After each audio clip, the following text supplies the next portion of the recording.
Hi friends, welcome to Vins beauty care. எல்லோரும் எப்படி இருக்கீங்க? இன்றைக்கி நம்ம என்ன பார்க்க போகிறோம்னு பார்த்தீங்கன்னாக்கா மெஹந்தி டிசைன்ஸ் கிளாஸ் 1. ஸோ இதில் வந்து ரொம்ப பேசிக்கான மெஹந்தி டிசைன்ஸ் தான் நம்ம பார்க்க போகிறோம். ஸோ இது வந்து ட்ராயிங் தெரிஞ்சிருந்தாலுமே இந்த டிசைன்ஸ் வந்து நீங்கள் போட்டு ப்ராக்டிஸ் பண்ணிங்கனாக்கா உங்களுக்கு ஈஸியாக மெஹந்தி போட வரும். சீக்கிரமாக ஃபாஸ்ட்டாக நீங்கள் போடுவீங்க. ஒரு பிரைடல் அப்படி பேசிக்காகவே நீங்கள் வந்து ஃபாஸ்ட்டாக போட கற்றுக்கிட்டீங்கனாக்கா உங்களுக்கு வந்து பிரைடல் மெஹந்தி சீக்கிரமாக நீங்கள் போடலாம். ஏன்னா பிரைடலுக்கு பார்த்தீங்கன்னாக்கா ஒரு ஃபுல் ஹேண்டு ஃபுல் லெக் போட வேண்டியது இருக்கும். ஸோ அப்போ வந்து நீங்கள் ரொம்ப டைம் ஸ்பெண்ட் பண்ண முடியாது. ஸோ சீக்கிரமாக போடுறதுக்கு இந்த பேசிக்லேருந்தே நீங்கள் ஸ்பீடாக போட்டு கற்றுக்கிட்டிங்கன்னா உங்களுக்கு யூஸாக இருக்கும். ஆனால் பேசிக் வந்து நீங்கள் கொஞ்சம் பொறுமையாக போட கற்றுக்கோங்க, போக போக ஃபாஸ்ட் பண்ணிக்கோங்க. இந்த வீடியோ நீங்கள் இப்போ தான் ஃபஸ்ட் டைம் பார்க்குறீங்கனாக்கா ப்ளீஸ் சப்ஸ்கிரைப் பண்ணிக்கோங்க, பக்கத்தில் இருக்கிற பெல் ஐக்கானையும் கிளிக் பண்ணிக்கோங்க. அப்போ தான் நான் ஃபர்தராக போடுற வீடியோஸ் உங்களால் பார்க்க முடியும். ஸோ இந்த மாதிரி நோட் எடுத்துக்கோங்க, ரோல்டு நோட் எடுத்துக்கோங்க. ஃபஸ்ட்டு நம்ம டாட் போட கற்றுக்கணும். ஸோ இந்த லைன்லேயே வந்து நீங்கள் டாட் போட்டுக்கோங்க. ஸோ ஃபஸ்ட்டு வந்து ஒரு அழுத்து இந்த மாதிரி டாட் போட்டு ஃபுல்லாக இந்த மாதிரி இந்த லைன்லேயே போட்டுக்கோங்க. ஸோ இது வந்து நீங்கள் ப்ராக்டிஸ் பண்ண தான் உங்களுக்கு வந்து டிசைன்ஸ் வந்து ஒரு கை எடுத்தோம்னா நம்மளுக்கு ஃப்ளூயண்ட்டாக வந்து போட வரும். ஸோ அதுக்கப்புறம் பார்த்திங்கன்னா மாதிரி கொஞ்சம் பெரிய டாட்டு. ஸோ இந்த டிசைன்ஸ்லாம் நம்மளுக்கு மனப்பாடமாக தெரிஞ்சதுனாக்கா நம்ம டிசைன்ஸ் போடும்போது யோசிக்க வேண்டாம், டக்குன்னு நம்ம டிசைன்ஸ் போட்டுகிட்டே வரலாம்.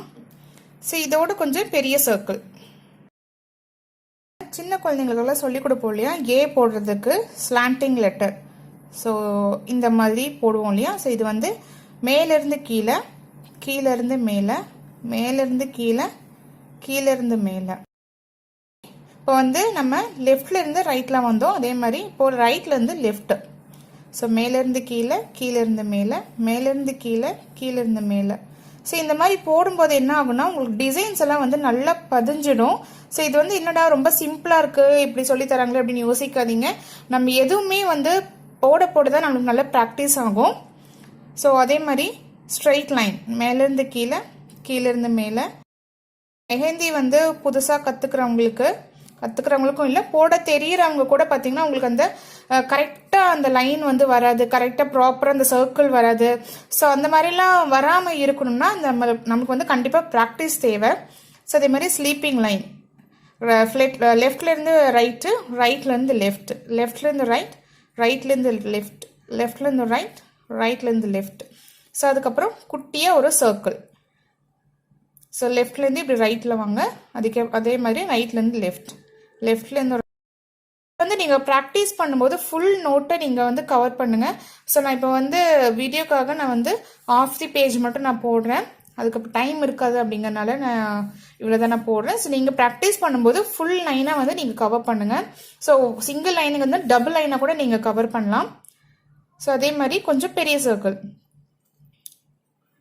அதே மாதிரி தான் லெஃப்ட்லேருந்து ரைட், ரைட்லேருந்து லெஃப்ட், லெஃப்ட்லேருந்து ரைட், ரைட்லேருந்து லெஃப்ட். நம்மளுக்கு ஒரு ப்ராக்டிஸ் பண்ணும்போது என்ன ஆகுனா நம்ம போடும்போது டிசைன்ஸ் வந்து நம்மளுக்கு வந்து யோசிக்கவே மாட்டோம். டக்குன்னு நமக்கு போடுறதுக்கு டிசைன்ஸ் வந்து கை ஃப்ளூயண்ட்டாக வந்துக்கிட்டே இருக்கும். ஸோ இந்த மாதிரி போட்டு ப்ராக்டிஸ் பண்ணுங்க. அதுக்கப்புறம் வந்து கர்வ் லைன். ஸோ கீழேருந்து மேலே, மேலேருந்து கீழே, கீழேருந்து மேலே, மேலேருந்து கீழே. ஸோ அதே மாதிரி ரைட் சைட். ஸோ இது எல்லாமே வந்து நம்மளுக்கு ஏதோ ஒரு டிசைன் போடுறதுக்கு கண்டிப்பாக யூஸ் ஆகும். அதே மாதிரி யூ மாதிரி. ஸோ இது அதே மாதிரி தான் லெஃப்ட்லேருந்து ரைட், ரைட்லேருந்து லெஃப்ட், என் மாதிரி. ஸோ இந்த மாதிரி போடும்போது நம்மளுக்கு என்ன ஆகுனா டிசைன்ஸ் வந்து சீக்கிரமாக நம்ம போடுவோம். இப்போ இப்படி தான் போடணும் அப்படின்ட்டு கிடையாது. ஏன்னா கஸ்டமர் வந்து உட்காரும் போது அவங்கள நம்ம டிஸ்டர்ப் பண்ணாமல் நம்ம பாட்டுக்கு போட்டே போகலாம். அவங்க எந்த பொசிஷனில் உட்கார்ந்தாலும் நம்மளுக்கு கவலை கிடையாது, நம்ம எப்படி வேணாலும் வளைஞ்சு போடலாம். ஸோ அதே மாதிரி சி மாதிரி. ஸோ லெஃப்டில் மேலேருந்து கீழே, கீழேருந்து மேலே, மேலே. இந்த மாதிரி சி எல்லாம் பார்த்தீங்கன்னா உங்களுக்கு மாங்காய் டிசைன் எல்லாம் போடுறதுக்கு வந்து ரொம்ப யூஸ்ஃபுல்லாக இருக்கும். அதே மாதிரி இந்த டிசைன்ஸ் வந்து உங்களுக்கு நல்லா ப்ராப்பராக வர்ற வரைக்கும் நீங்கள் பென்சில் நல்லா ப்ராக்டிஸ் பண்ணிக்கோங்க.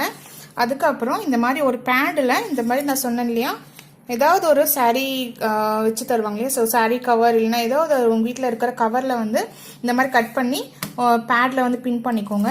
ஸோ இதில் வந்து நம்ம இப்போ நோட்டில் போட்ட டிசைன்ஸ் வந்து இப்போ நம்ம பேடில் இந்த கவரில் போட போகிறோம். ஸோ அதுக்கப்புறம் ஒரு வேஸ்ட் கிளாத் எடுத்து வச்சுக்கோங்க. இது தொடச்சி உங்களுக்கு ஏதாவது தப்பாச்சுன்னா கூட நீங்கள் தொடச்சிட்டு இதையே ரீயூஸ் பண்ணிக்கலாம். சரி பாருங்க, நான் வந்து ஃபர்ஸ்ட் நம்ம டாட் தானே வச்சோம், இந்த டாட் தான் நான் வைக்க போகிறேன் இப்போது. ஸோ ஒரு டாட், சிங்கிள் டாட்டுக்கு வந்து ஒரு அழுத்தினா போதும். இந்த கட்டை விரல் தான், இந்த கட்டை விரல் தான் நம்ம அழுத்த போகிறோம். ஸோ ப்ராக்டிஸ் இருந்தால் நல்லா ப்ராக்டிஸ் பண்ணிகிட்டே இருந்தீங்கன்னா உங்களுக்கு வந்து கை வலி தெரியாது. ஸோ இப்படி கட்டை விரலை நீங்கள் ஒரு சிங்கிள் ப்ரெஸ் கொடுத்துட்டிங்கன்னா இந்த மாதிரி ஒரு சின்ன டாட் வரும். ஸோ இந்த மாதிரி சிங்கிள் ப்ரெஸ் கொடுத்து இந்த டாட் வந்து நீங்கள் ஃபஸ்ட்டு ப்ராக்டிஸ் பண்ணிக்கோங்க. ஸோ அதுக்கப்புறம் இன்னும் கொஞ்சம் ப்ரெஷர் கொடுத்து அழுத்தினீங்கன்னா இன்னும் கொஞ்சம் பெரிய டாட் வரும். ஸோ நீங்கள் கொடுக்குற ப்ரெஷரில் தான் அந்த டாட் வந்து குட்டியாகிறது பெருசாகிறதுலையும் இருக்குது. ஸோ அதை விட்டுட்டு நம்ம வந்து இப்படி ரொட்டேட் பண்ணி போட்டோம்னா அந்த சர்க்கிள் வந்து அந்த அளவுக்கு கரெக்டாக இருக்காது. ஸோ இன்னும் கொஞ்சம் பெருசாக வேணும்னா நம்ம ப்ரெஸ் பண்ணுறது வந்து இன்னும் கொஞ்சம் அழுத்தி கொஞ்சம் நேரம் விட்டிங்கன்னா இன்னும் கொஞ்சம் பெரிய சர்க்கிள் வரும்.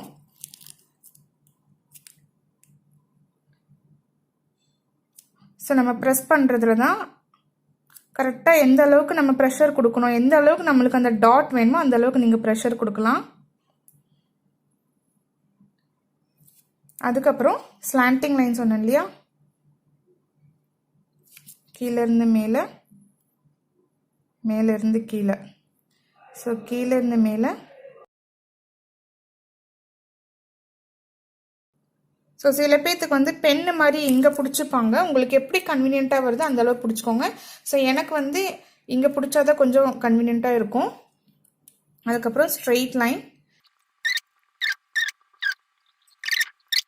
குழந்தைங்களுக்கு சொல்லித்தரோம், மெதுவாக எழுது அப்போ தான் ஹேண்ட் ரைட்டிங் நல்லா வரும் அப்படிங்கிற மாதிரி நம்மளும் வந்து ப்ராக்டிஸ் பண்ணும்போது மெதுவாக பண்ணுங்கள், அவசரப்பட வேண்டாம். அதுக்கப்புறம் குட்டி சர்க்கிள்.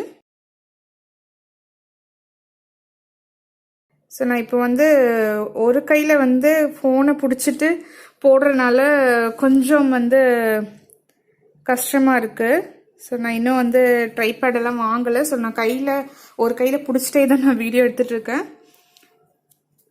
ஸோ அதனால் கொஞ்சம் வந்து நீட்டாக இருக்காது, கொஞ்சம் அட்ஜஸ்ட் பண்ணிக்கோங்க. ஸோ பட் இந்த நான் போடுற இந்த மெத்தடை மட்டும் நீங்கள் ஃபாலோ பண்ணிக்கோங்க. ஸோ அதே மாதிரி கர்வ் லைன் மேலேருந்து கீழே.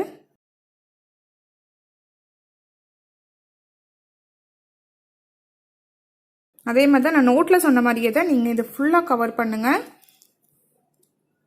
அதுக்கப்புறம்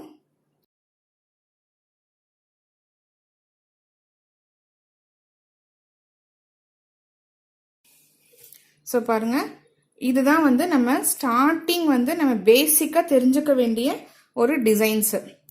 ஸோ இதுக்கப்புறம் நெக்ஸ்ட் வீடியோவில் வந்து உங்களுக்கு இதுக்கப்புறம் என்னென்ன டிசைன்ஸ் போடலாம், ஃபஸ்ட்டு இது நல்லா ப்ராக்டிஸ் பண்ணிக்கோங்க. அதுக்கப்புறம் அடுத்த உங்களுக்கு டிசைன்ஸ் வந்து நான் உங்களுக்கு சொல்லித்தரேன்.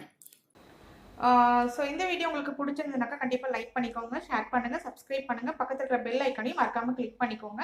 ஸோ மெஹந்தி கிளாஸ் 2ல் உங்களுக்கு உங்களை மீட் பண்ணுறேன். அது வரைக்கும் உங்களிடம் இருந்து விடைபெறுவது உங்கள் Jamuna. So thank you, take care, bye bye.